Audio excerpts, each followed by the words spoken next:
تخيل تشوف مراتك اللي ماتت وهي بتولد جوه قبر، والاغرب ان الجنين كان بيعيط فعلا. الراجل ده شاف مراته بتولد في الحلم وفتح القبر بنفسه. القصة دي مش هزار، دي اتقالت في محضر رسمي وبشهادة شهود. في واحد اسمه جمال عنده 33 سنة ساكن في مركز بسيط في الصعيد. مراته هدى ماتت وهي حامل في الشهر السابع بسبب تسمم حمل. الدفنة كانت صعبة على جمال جدا لانه كان بيحبها جدا ومستني بنتهم تتولد. لكن بعد دفنها ب3 ايام جمال بدأ يحلم كل ليلة حلم واحد بس، مراته جوه القبر قاعدة ووشها باين وبتولد، وكل مرة تصرخ وتقول بنتك بتتخنق، الحقها يا جمال، انا مش ميتة انا عايشة، افتح القبر. جمال صحابه حاولوا يقنعوه ان ده حلم شيطاني لكن هو ما صدقش، لحد ما في اليوم الرابع قرر يروح لوحده المقابر، وحلف انه سمع صوت بيعيط جاي من جوه قبر مراته. جمال اتجنن وفعلا بدأ يكسر الطوب بنفسه. الناس اتجمعت حواليه والكل بيحاول يمنعه بس هو كان مصمم، وفعلا فتح القبر. واللي حصل بعد كده كان فوق الخيال. لقوا جثة مراته زي ما هي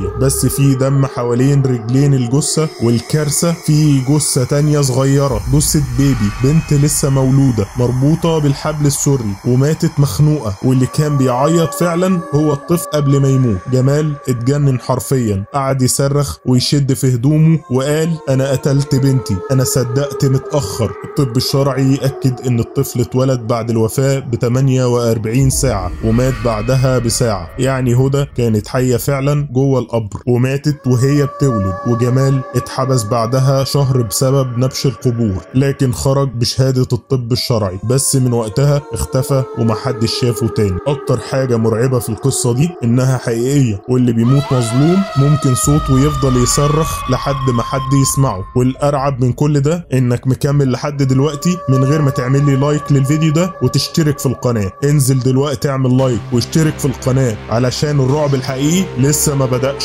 الرعب لسه هيبتدي.